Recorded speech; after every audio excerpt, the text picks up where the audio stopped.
Dito sa Papa Dudut Stories, ikaw ay hindi nag-iisa.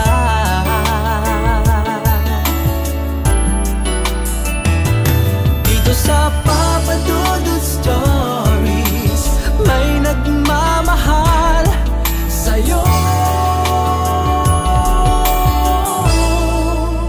Papa Dudut Stories,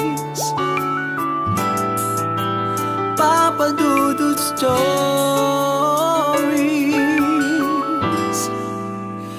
Papa Dudut Stories.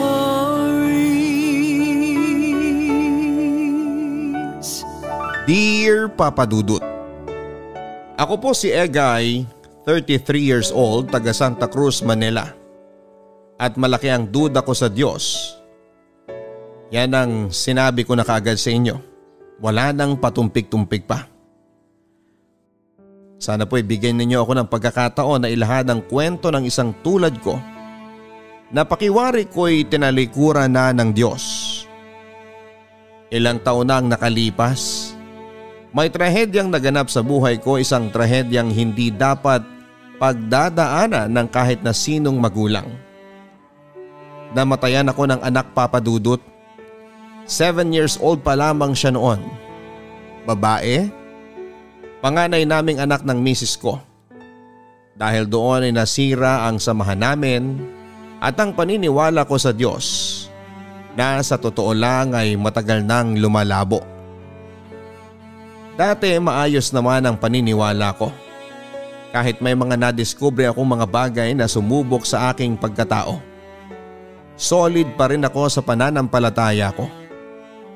Bago ako matapos ng high school, namatay ang tatay ko sa malagim na aksidente. Taxi driver ang tatay ko at namatay siya pagkatapos niyang makumbinse ang magkasintahang pasahero niya na huwag dumiretso sa motel. Pagkatapos nilang bumaba, ayon nabangga minamaneho niyang taxi ng bus. Dead on the spot ang tatay ko. Simula noon ay marami pang mga bagay ang sumubok sa aking pananampalataya. Isa na lamang ang matalik kong kaibigan. Pastor siya, nakaklase ko noong college. Ang mga pastor pwedeng mag-asawa at magkaanak. At kahit pastor na siya ay nagkikita pa rin kami tuwing nasa Maynila siya. Naging close ako sa misis at mga anak niya. Masaya ako pag nagkikita kami kasi pwedeng kaming mag-usap ng derechahan na parang magbabarkada pa rin. Kahit pa pastor na siya. At kahit alam niya ang opinyon ko tungkol sa Diyos ay hinihimok niya ako na magbalik loob. Hindi po siya sumusuko.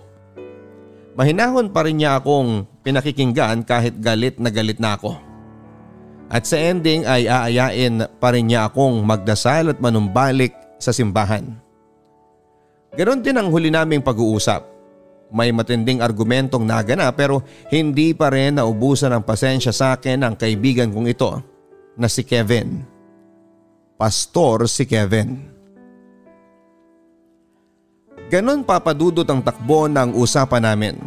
Seryoso at mainit. Walang preno kami ni Pastor Kevin kung mag-usap. Hindi ko na kailangang busalan ang bibig ko pagkausap ko siya. Bakit ko mapipigilan ang sarili ko? Kung yun talaga ang nararamdaman ko.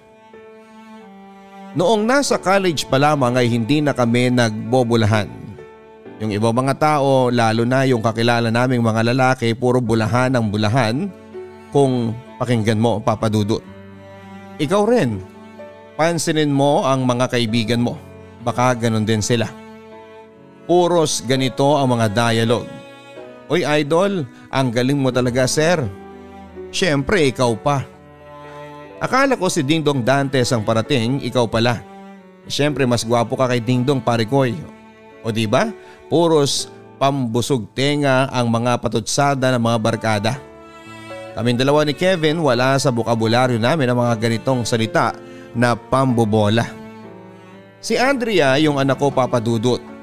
10 years old siya noong araw na yon pero 7 years old siya nang mamatay. Mahal na mahal ko ang anak kong yon, Papa Dudut. Sa kanya na nga umiikot ang mundo ko. Hindi sa misis ko. Unti-unti na kaming nawawalay sa isa't isa kahit noon bago pa mawala ang anak namin. Noong panahon na yon ay napapadalas na ang away naming mag-asawa. Mga maliliit na bagay nagiging malaking issue. At walang tigil na selos at pagdududa. Gantihan, samaan ng loob, argumento. Talagang napagod na kaming dalawa. At idagdag mo pa sa gitna ng lahat ng yon, ang pagkamatay ng kaisa-isa naming anak. Aksidente naman ang nangyari, Papa Dudut. Pero hindi ko lubos maisip na kung may ginawa lang sana ang misis ko. Kung hindi sana siya naging pabaya, edi sana buhay pa ang anak ko ngayon. At buhay pa rin ang paniniwala ko. Hanggang sa bahay ay sinamahan pa akong sandali ni Kevin. Lalo na nang malaman niyang birthday pala ni Andrea ng araw na yon. Kaya tinuloy pa namin ang usapan at siguro'y nahalata ni Kevin na naapektuhan talaga ako. Lalo na't alam niyang napaka-close naming dalawa ng anak ko. At alam ko na alam niya na kahit na aksidente ang nangyari sa anak ko, na kung meron mang tao na pwedeng sisihin kung bakit ito nangyari, yon ay ang misis ko. Kung hindi lang sana naging pabaya ang misis ko at binantayan ng mabuti ang anak namin habang nasa swimming pool ito kasama ang mga kaklase niya, edi sana ay hindi nalunod ang anak naming si Andrea. Kung sana, Papa Dudut, ay pinasuot niya ang anak ko ng maliit na salbabida. Yung sinusuot sa braso na binili ko at ibinilin ko sa kanya na ipagamit kay Andrea, edi sana buhay pa ang anak namin. Pero ang nangyari, hindi na nga nakasalbabida o floater ang anak ko. Mas pinili pa niyang makipagtsikahan sa ibang mga mami doon sa may swimming pool.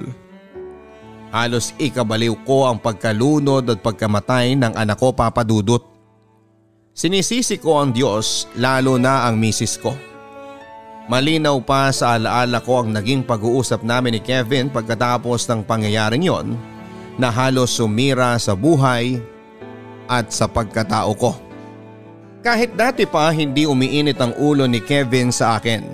Kahit hinahama ko ang Diyos. At ngayon, pagkatapos ng 3 taon, matalik na magkaibigan pa rin kami sa sobrang pagiging matalik naming magkaibigan. Iniwan niya sa akin ang mga anak niya habang babiyahe sila ng misis niya sa labas ng Maynila. Pumayag ako dahil close sa akin ang mga anak nila ni Grace. Si Grace ang misis ni Kevin, ang mga anak nila ay sina Kevin Jr. or Vin at si Mary Grace. Kasama ko sa bahay ang nanay ko, Papa Dudut. Kaming dalawa na lang ang magkasama. Patay na ang tatay ko at hiwalay ako sa asawa. Wala akong mga kapatid. Ang mga kamag-anak namin nasa probinsya o ibang bansa lahat. Kaya kami na lamang ng nanay ko ang magkasama. Na marami ring mga sakit sa katawan at survivor ng atake sa puso. Kami rin ng nanay ko ang madalas mag-usap tungkol sa ganung mga bagay. Kasi siya naman ang orihinal na sarado katoliko ng pamilya. Matagal na siyang may suspetsya na nawala na ako ng pananampalataya. Pero kapag nag-uusap kami, hindi na umiinit ang ulo niya tungkol dito. Hindi tulad ng dati, mas kalbado na siya ngayon. Natuto yata siya kay Kevin na parang anak na rin ang turing niya. At siguro kapag nakatatlong atake sa puso ka na, kahit papaano ay matututo kang kumalma hanggat kaya mo.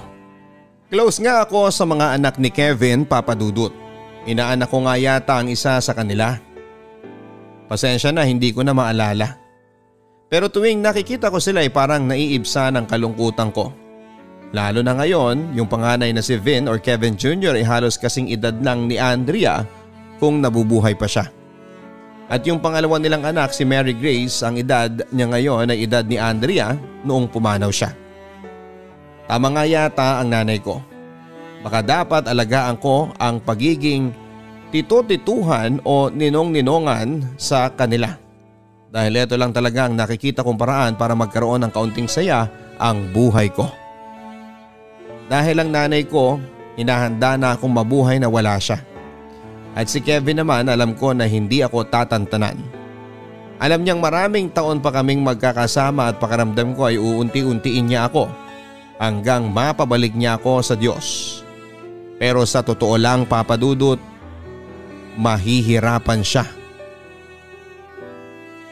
Papadudot ang buhay nga naman kung kailan handa ka nang yakapin ito ng matibay ang loob, may pag-asa at tila may liwanag kung paano mo ito pasasayahin. Saka ka naman biglang hahambalusin, sisipain, sasapakin ng matindi sa mukha at bubugbugin. Noong susunod na umaga, hinatid ni Kevin at ng misis niya na si Grace na Vin at Mary Grace sa bahay. Pinagkatiwala sa akin dahil may lakad silang mag-asawa sa Pampanga. Baka raw mapagod ang mga bata at hindi naman daw pa siya lang lakad na yon. May kinalaman ang biyahe nila sa negosyo ni Grace.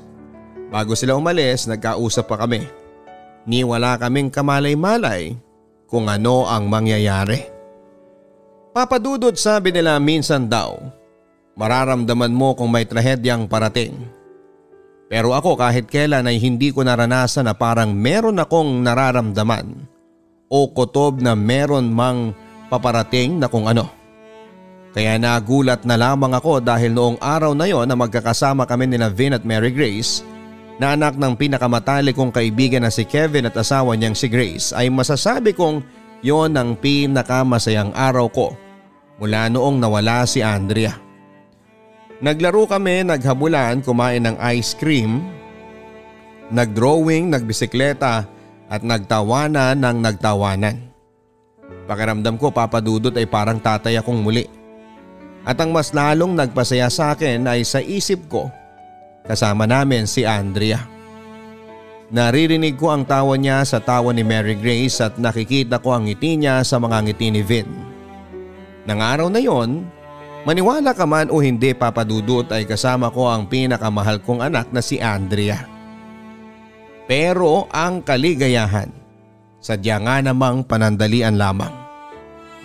Dito na pumasok yung pagmamalupit ng tadhana sa buhay ko.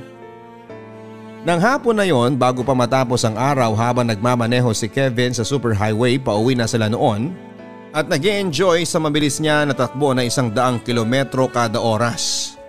May mas mabilis pa na truck na nag-overtake kina Kevin at Grace. Bago pa ito tuluyang makalampas sa pag-overtake, ay pumasok ito agad sa harapan nila. Nahagip sila ng truck. Pumasok ang sasakyan nila sa ilalim ng truck kaya tuluyang nawala ng kontrol ang driver ng truck. Lumabas ito sa daanan at nahulog sa gilid ng highway. Daladala ang kotse ni na Kevin at Grace. Nang matagpuan ng mga pulis ng truck ay nakataob ito sa labas ng highway. Nasa ilalim nito sina Kevin at si Grace. Pero ano nga ba ang totoo, Papadudot? Sa tagal ng panahon, paano ko makukuha ulit ang paniniwala ko sa Diyos na nawala na? At gusto ko bang gawin yon? Ang makuha ulit yon? Bakit at para sa akin? O para sa mga bata dahil kailangan nilang makarinig ng magagandang bagay para kayanin nilang harapin ang trahedyang ito sa buhay nila? 2 araw bago ang mismong libing ni na Kevin at Grace ay nalaman na rin ng mga bata ang totoong nangyari sa kanilang mga magulang. Durog na durog ako nang makita ko na gumuho ang mundo ni na Vin at Mary Grace nang marinig nila ang balita. Naalala ko kung paano rin gumuho ang mundo ko noong marinig ko ang masamang balita na patay na ang anak kong si Andrea. Niyakap nila ako ng mahigpit na mahigpit habang sabay na umiiyak. Sinabihan ko sila sa pag-iyak, Papadudot, habang pinapatahan ko sila at yakap-yakap din ng mahigpit. Naramdaman ko ang pighati, takot at pagmamahal sa mga bata sa kanilang mga magulang, sa malakas na iyak nila at sa bawat luhang nasalo ng damit ko habang nakayakap sila sa akin. Matapos ang libing ay napagkasunduan ng pamilya ni Grace na kupkupin sina Vin at Mary Grace. Mabuti na rin yon kesa sa akin sila mapunta. Hindi naman ako magreklamo o tatanggi kung sakasakali, Papadudot, parang mga anak ko na sina Vin at Mary Grace. Pero mas mabuti na doon sila sa puder ng kanilang pamilya tumira at lumaki. Mahal na mahal naman ang pamilya ni Grace yung 2 bata. Pero hindi natapos doon ang pagiging ninong ko sa kanila. Nandito pa rin ako para sa kanila at nakasuporta tuwing kailangan nila ako. At aaminin ko na sa pagdaan ng mga taon, hanga ako sa katatagang ipinakikita sa akin ng 2 batang yon. Hindi ko kailanman narinig kina Vin at Mary Grace na sinisi nila ang Diyos. Bagkos ay nagpapasalamat pa sila at binigyan sila, Papa Dudut, ng napakabait na mga magulang at mga kamag-anak na labis na nagmamalasakit sa kanila. Bagay na hindi ko makikita o mararamdaman kung ako ang nasa posisyon nila. Dahil doon, kahit na hindi nila sinasadya, ay unti-unti nilang natuturuan ang puso ko na magbalik loob sa Diyos. Magtiwala sa Kanya at muling palakasin ang aking pananampalataya. Alam kong hindi ito agad-agad na mangyayari, pero nararamdaman ko na doon na rin ako mapupunta. Sa pagbabago at muling pagbabalik loob sa Panginoon. Tulad ng gustong mangyari ng aking ina na ngayon ay kasama na niya. Salamat Papa Dudut sa pakikinig at sa pagbasa ng aking kwento. Egay. Ang buhay ay mahiwaga, laging may lungkot at saya. Sa Papa Dudut Stories, laging may karamay ka.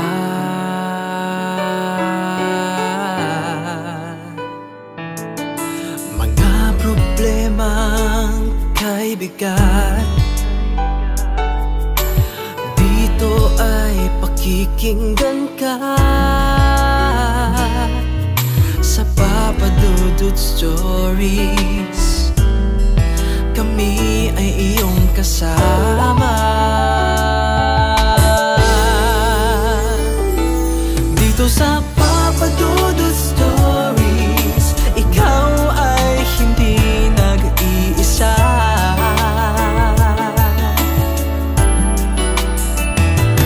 Dito sa Papa Dudut Stories, may nagmamahal sa'yo. Papa Dudut Stories,